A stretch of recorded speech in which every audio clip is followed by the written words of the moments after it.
It's Senior Runner here, and please do listen to the entire video because this is a point that we all get told, and I'm sure you'll think, oh, not that old chestnut, let's turn off. No, don't you dare turn that off.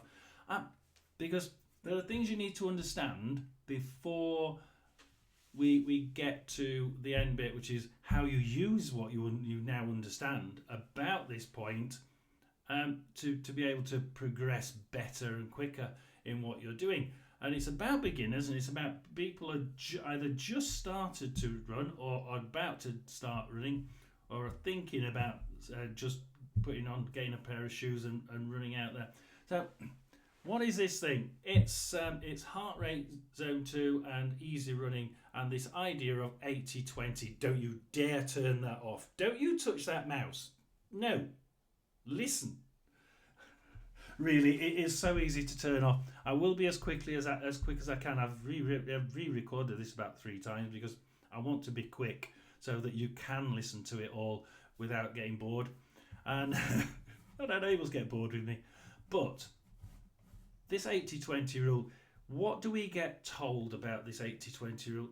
It's to increase your stamina, and that is correct. That does help you increase stamina. The longer you can run, the more your body gets used to running. And I'm going to base this on what I'm doing at the weekend, which is a Gosport half marathon. So I'm going to base it on the half marathon. It's equally adjustable for the marathon, and it's equally reducible for the 5k and 10k, I think, really. So what we're going to do is we're going to look at what do we need to know about this that we don't already know. We know that it increases our stamina. We don't need to go into that. But the idea is, just so to recap on that, is that stamina is where you can is building a stamina is about you being able to run longer distances and longer distances without any as much stress and strain on your body as you have at the minute. So you're increasing that ability to run long distances, long periods, without having a lot of fatigue and feeling tired. And you can run forever. Basically, as long as your legs can stand the pounding. So if your legs can stand the pounding, your body at that rate, at that pace, can carry on producing the energy. So you should really be able to run for God knows how many minutes without really thinking about slowing down or stopping. So stamina, yeah, definitely builds stamina. You can go for long periods of time without stopping. Or, well, yeah, you can slow down a little bit sometimes because your legs just get heavy with all the pounding and all that stress that they're getting while running. So that's the obvious thing that we all know and we all understand. So what's next? Well, next is heart rate zone 2, because there are 2 ways of measuring this. One is, excuse me, I did have meningitis when I was 40, and I do have a cough because I've got 1.5 lungs. Heart rate zone 2 is something that I don't think I've not seen many beginners use, but you can go and get a watch, and you can start doing some test exercises where you run as fast as you can.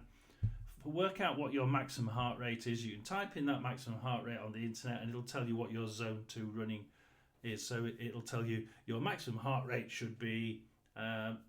Your zone 2 running will be between heart rate. I don't know, make something up. 108 to 128 beats per minute. I've just made it up. So you've got to hit between 108 and 128 beats per minute. So you're running. Oh, no, a bit too quick. Slow down a bit. Oh, a bit too slow. Speed up a bit. Now that's great. That gives you a nice gap to hit. However, like I said, most people don't go out and buy a watch, and they don't want to go and borrow their friends. So we've got to work out a way of doing this 80% of our running at an easy pace. Some people call it easy pace. Some people call it base pace. Easy runs, base runs, yeah, whatever you want to call it. It's the easy bit. Now, Garmin Connect do this at they suggest you look at your race pace that you're trying to do, your race, but I'm going to try and do 9 minutes per mile in that race in 6 months' time. Right, here we go. So I only 9 minutes per mile. I'm going to have to go 1 minute to 2 minutes slower for my easy run. So that's going to be 10 minutes to 11 minutes. Now Nike Run Club do 2 minutes to 3 minutes. That's 11 minutes to 12 minutes per mile. Now I agree with with Nike with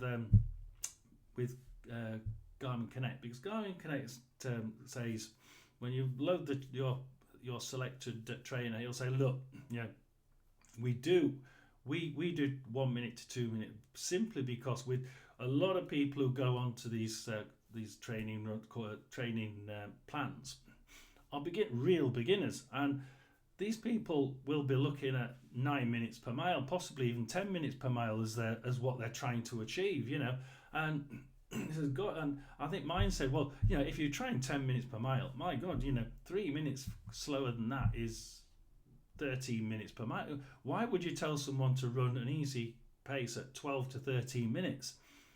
Some people, that's a fast walk, and you're not going to gain anything. And I totally agree with it. There's a point to doing this at 1 minute to 2 minutes slower, because as a beginner, if you did it 2 to 3 like Nike Run Club, you're suddenly pushing it so far back you may not get the benefits that you're supposed to.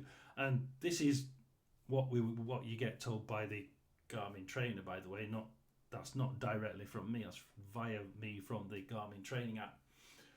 So we're going to try to see what it does to our heart rate zone 2, because you're going to start there. Most of you won't even think about buying a watch when you first start. You just want to get out there and see whether you can do it and how fast you can run. And there's lots of apps on your phone that you can use. So you can go out there with your phone, you work out how fast you're doing, you work out your pace. You can see a little graph of how you've done around the run, around the course that you've just done. And even with Nike Run Club, you can actually see the app, the course, and how you did speed-wise all the way around the course. So there's lots of apps that you can use to work out how fast you're going. You just don't get the heart rate on it, because you can't, unless you've got some sort of connector, some sort of connector to a heart measuring device on you. The app's just going to go GPS and work out how fast you're doing. So is it important to know our heart rate zone 2? Absolutely, because that heart rate zone 2 is a point really low on your heart rate map, that it's so low that it just enables the body at that point to think, I don't actually need to increase my heart rate until I'm just after this heart rate zone 2. It's heart rate zone 2 is where the brain just starts to think about, or should be just starting to think about, increasing the heart rate to give you some more oxygen to burn off more energy. But at the beginning, when you're a beginner, it goes straight up. As soon as you start trotting or a little light jog, it goes straight through the roof.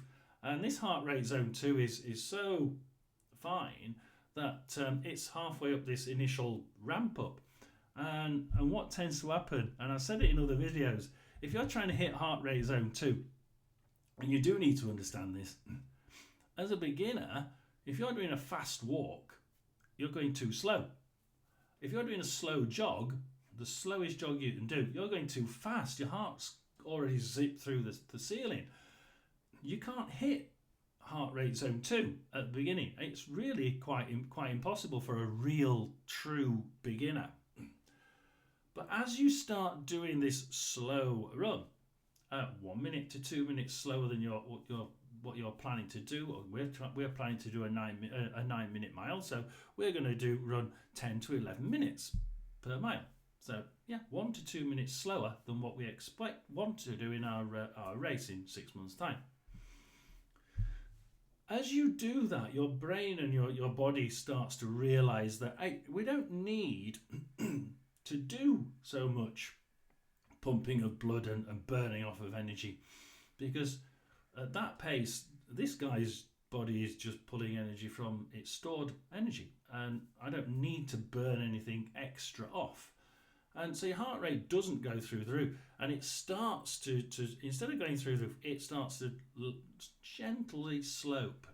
And because it gently slopes, that speed that you need to do to hit this zone 2 is quickly brought back down again into a realistic point that we can hit. And now you'll find that when you're running your 1 minute to 2 minutes slower, your heart rate zone is right in the middle, or it'll start being at one end. It'll just start to settle down in the middle, and that's the perfect point, right in them, so that you need to be able to run that 1 minute to 2 minutes, and right in the middle on as we're saying 9 minutes, we're aiming for 9. We're going to run between 10 and 11. Between about 10.5 minutes per mile, you'll just start to find that's your zone 2 running. Now, do I need to know that? You need to know it happens. Absolutely, that's why I've told you. But you don't need to know what it is, and you don't need to know it is it's that particular beats per minute on your heart. What you need to know is that it happens, and that eventually you'll start to be able to have that easy pace where your heart's thinking, actually, no, don't need to do anything. I can just easily pump away at a slightly raised level, the second level of 5, heart rate zone 2, and not do anything stressful. Now, is there another way of working out where this is? Because this is where we start to go into the second bit. So the first bit is it enables you to bring up this heart rate zone 2 level to right in the middle of where you're running. So you're making the maximum of telling the body, this is actually a point where we don't need any extra pumping. And actually, as you continue doing it at that, you're obviously going to hit around it a fair amount, which is why we've said heart rate zone 2 is in this case 10 minutes 30. But you're actually running between 10 and 11. Now, all those times that you're running between 10 and 10:30 are pulling this heart rate zone 2 even faster. So your heart rate, you can run faster and still hit the same heart rate, because your body starts to realise, actually, this is quite slow. I can still not have to beat very much quicker, all the way up to as far as 10 minutes per mile.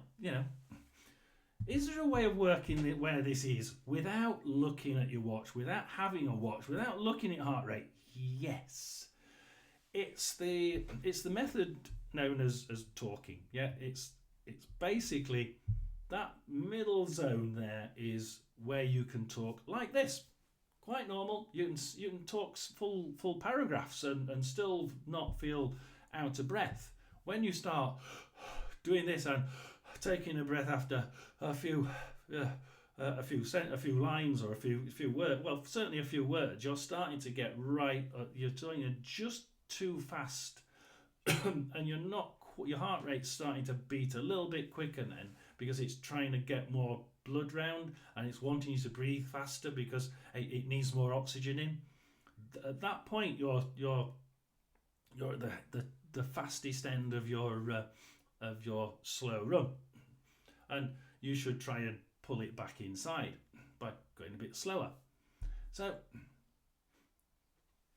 straight when we've got that heart rate zone 2 in the middle at the bottom, what we've got is an ability to pull that quicker and quicker. So eventually go from 10 minutes 30 to 10 minutes 40, 10 minutes 50. Now, as it starts doing that, you'll find that you can talk constantly at a faster pace.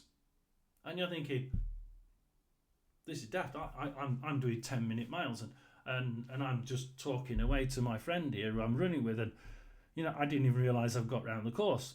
And you realise that what speed did we? Well, we did about 10-minute mile all the way around.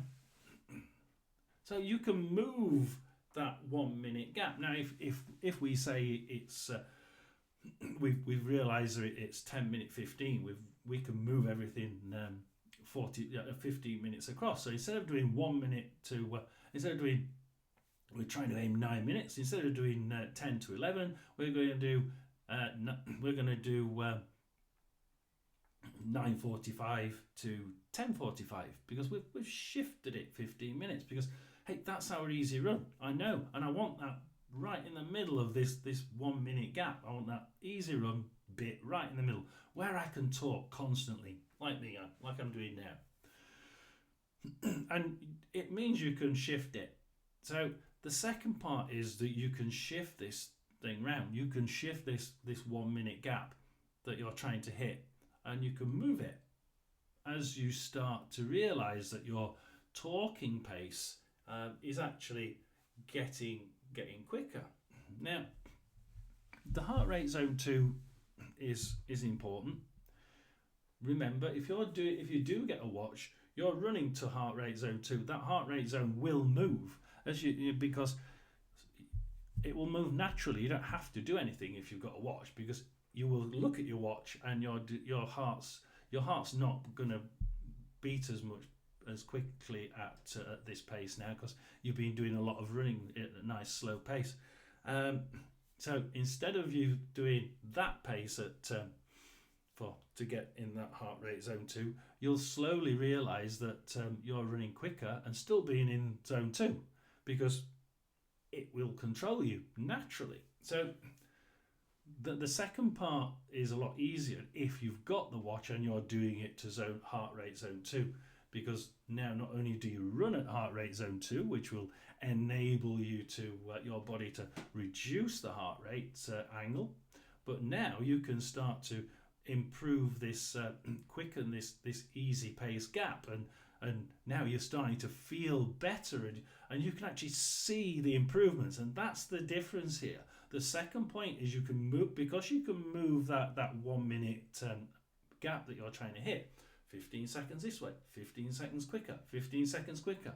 Before you know it, that thought of doing 9 minute miles and running a nice easy pace between 10 and 11 minutes per mile, you're now looking at an easy pace of between 9.5 and 10.5, and you're thinking, yeah, my easy pace without stopping talking is almost dead on 10 minutes, right in the middle of this 1 minute gap. So that's your second improvement. Your first one is heart rate zone 2 is suddenly achievable, and you can start to roll down that angle of your heart rate. The second one is the fact that you can move this slow pace quicker as you start to improve. Now, the third one is quite interesting, because most of us, when we go out there running, certainly as beginners, we're running at probably 80% of our abilities, and we're really pushing it quite hard. We're probably on a scale of 1 to 5. We're probably on a 4 most of the time. We occasionally drop into a 3, but we're sort of on a high 3, low 4, mid 4, and you're really pushing it, and you're usually to a point where when you get back, you're a bit out of breath. You're certainly, when you were running, you were probably speaking in one. If you could speak, you were probably speaking in 1 word, 2 words. As a 3, you're probably talking 2 or 3 words in a go, and then sort of having to take a quick breath. So it's physically stressful, and you're not really doing a great deal of good for your speed or for your body. You're going to injure yourself, because you're going out there far too quick, far too soon, and people who do that and it works, then start to increase that speed even more and more and more, and they're trying to push the limits. But the first thing you say is, I'm not getting the improvements that I really want to. And what this does is it enables you, doing an 80%, 20%, to increase that gap. But that's helping you to increase things slowly. And this is the third point. Because you're going to do 80% of your running at a slow rate, your body gets used to it and starts to pull that heart rate across the level down a bit. Your heart rate zone two's moving up, and all of a sudden I was like, I was amazed. I was doing the pace that my heart rate zone 2 a couple of weeks ago was somewhere about 20-30 seconds quicker than what I did completed the half marathon in 3 years ago now. So it really does enable you to pull this your abilities up and improve them, but slowly. And it's gently. You don't just like go, I can improve it I can shift this by a minute, I can shift it by another minute. It's literally 10 seconds, 15 seconds at most, and you're like chunking it across as fast as you can. But it's never going to be quick. But you're when you start and without knowing this, what you'll do is you'll just go out and do like 4 out of 5 effort or 3 out of 5 effort, and it's not improving you, and you sort of turn around and I wish I could just improve. Why am I not improving as quickly as I want to? And a lot of people don't really tell you, well, it's this. A lot of people say, well, yeah, if it's distance you want, you need to do heart rate zone 2 of 80-20, and if it's speed, I'm just not going quick enough. Oh, you need to do more sprints then, and more quick runs. But we're talking here being able to do speed over the distance. Speed and distance. Now, this means that you need to do both. To get the speed, you need to do sprints. I agree. But without doing the 80-20, that's just gonna see. If you don't, let's just say it this way: if you just do the sprints and you carry on with doing about 10, we're probably doing as low as single digit percentages at a slow pace. You're not going to increase your stamina, so you're not going to be able to do the long runs. You'll be able to do a really quick mile, 2 miles. You might even be able to do a quick 3 mile, die a bit speed wise at the end, but you won't be able to do. You've not got stamina to make that speed over a long distance. So what we need to do is do them both, and this 80-20 enables you to increase that speed slowly. So if you imagine it, we started doing our slow run between 10 and 11 minutes per mile. 8 months down the line, I should imagine you're quite happy with yourself. That 10 to 11 is now 9.5 to 10.5. So at the top end, you're running 9.5 minutes per mile and thinking, I'm a little bit out of breath, but I'm not too bad. I can do 4 or 5 words before having a quick gasp of air, but it's about right. 10 minutes is where I'm speaking constantly. I'm quite happy with this 9.5 minute mile, and I'm just starting to need a bit of a breath. Brilliant. And you can see the improvement, but you can see it over a distance, and you start to run that speed, that distance that you're trying to do with ease, and you can actually possibly do even quicker. Now, that goes to what we're going to say next. So they're the 3 things that you're trying to do. You're trying to. So we'll go quickly through the what it is. You've angled off the heart rate. You've increased you've got an ability to increase that heart rate zone 2, so that the brain and the body can realise that it doesn't need to pump at that point as much as it really would do if you didn't do 80-20, and you're able to move that angle across, and you're able to make sure you're increasing your speed nice and gently, not trying to blast it like over more than your body can do. People say that you shouldn't increase your training more than 10% distance wise, 10% a week, because it's going to be difficult for your body. Certainly your muscular structure could get damaged, and you could get injuries from it. So you need to make sure you do gentle increases of everything, distance, speeds, everything, and this allows you to do that. So how do we use this? Because I've said it's important to know this, and I've asked you to listen to this 25 minutes of blurb, and I apologise, but but no. The thing is, and I'm sure some of you thought at the beginning, yeah, but 1 or 2 minutes slower than what? I'm not doing a race in 6 months, 8 months. How do I know what this darn speed is that I'm doing 1 or 2 minutes slower than? No, I'm not got a race. I don't want to do a race. I just want to keep fit. Now, the thing is, if you have got a race, then great, you've got that figure, and you gain all these things anyway. But a lot of people are beginning.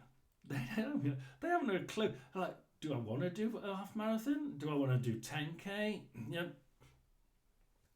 So how do I work out what this speed is without actually knowing how good I am? I've not even got out the door yet. I've not even bought my first set of running shoes,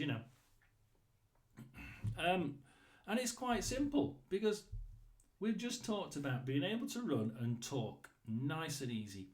Now, or zone 2, but I'm saying that most of you won't buy a watch, so you're going out and you're going to run this nice slow run, but you don't know where it is. Well, you do, because right in the middle of this minute is where you can talk nice and gently, and it's the point where that talking constantly suddenly starts to go, oh, hang on a minute, I can do 1 or 2 sentences now. That is where your that zone 2, right in the middle of your slow run is. Like, bang, middle of your slow run will be right where you can still talk constantly. The second that you stop being able to do that is, well, just sort of 5-10 seconds per mile later.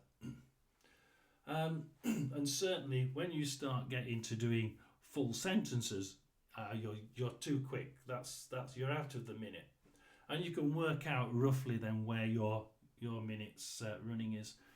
Certainly it needs to be after the point where you start.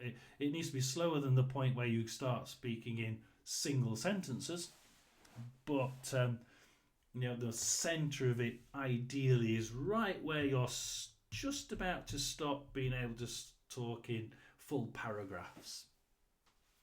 Now, you know now where your minute is. I don't know where it is. It could be 9 minutes 55 to 10 minutes 55. Okay, that's where it is. 9 minutes 55 to 10 minutes 55, guys. Now, if it is, then 9 minutes 55 is about a minute away from your target, your goal pace. So we're trying to do 8 minutes 55. Ooh, I've got a goal pace. 8 minutes 55. 1 minute to 2 minutes, that gap should be 1 minute to 2 minutes slower. So therefore, the quickest point of that circle that you've just drawn on the clock, in our case, 9 minutes 55, is 1 minute slower than where we would be theoretically trying to do this theoretical race. So we can now work out where this darn race is, because it's at 8 minutes 55. Right, okay. I managed to go on to Garmin. I get the app, even if I've not got a watch, I can still use it. And I join a training plan, and I thought, okay, we can do one of their training runs, and we sign up for it, and we it asks us what our goal pace is. Well, we know it is 8 minutes 55. There we are. We've just worked it out by doing this running. Now that's where we are at the minute. I want to be able to make sure I can do that, and you'll start doing your running. But that's where it is, and by doing that, you can sort of work out roughly where it is at the minute. So your goal pace at the minute should be to do 8 minutes 55. If you want to go quicker, you want to improve that, yeah, you can improve it a little bit. Remember, you don't want to improve it. You don't want to try and improve it any more than sort of 10% every 2 or 3 weeks. Well, 1.5 weeks maximum for distance. And I should probably say you'd really not wanting to do it too much. Too much per. I think your speed. Really, you have to be thinking about what your age and how much you can improve. So it's really about your age. If you're over 50, you've really got to be thinking. How much did I do? I improved from my first race was 9 minutes 40 per mile. A year later, it was when I first started. That was months after I'd restarted running. And the next one was 9 minutes and 6. So in a year, 40 seconds improvement. So you might think, well, that's not a lot, is it? But at my age, 59, it's a good steady improvement. Yeah. So you got to think about what's a steady improvement, and you can sort of improve that then. But getting that figure, a lot of people, well, how do I get the bloody race figure? I haven't got one. Easy.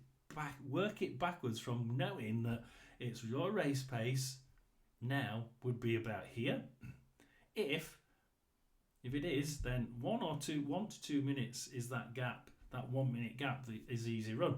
And you can find your easy run by talking while you're running. And then, at the minute I'm here. Therefore, 1 minute faster than the fastest pace for my easy run is over there. 8 minutes 55. I can do that. I should be able to do that. That's my target because I know I can do it. And just go out there and enjoy it. But the thing is, you see, guys, you just need to be able to understand, and hopefully I've put it forward in a nice, semi-quick. Hopefully you enjoy it. Please do like and subscribe. I do try and do these things from what I've done. And I can hear people saying, but I don't know what the bloody race pace is. I'm not doing a race. Why? How do I work out where it is if I'm not? And it enables you to, because if you've got that race pace, you see, you can go out and you've got something to target. Yeah, when you're doing your fast runs and your goal pace runs. Yeah, let's do a goal pace run. Let's see if I can do 8 minutes 55, and let's see how long I can do it for. And the enthusiasm and the drive and the yes, I've nearly achieved it. I should be. It says I should be able to. I can, and that's what we're trying to get to here. That's what this video is about. It's about getting you to be able to understand what gains you get as far as the heart and heart rate zone and your heart going up slower, and how you can use that to find out what your goal pace is if you don't know it, and you can try and target your goal pace better, knowing that that's what it should be theoretically. And it's really good way of doing it. And I don't think that going out there and saying, it increases your ability to run long distances really cuts it. Hopefully this does. Senior Runner, over and out. Like and subscribe.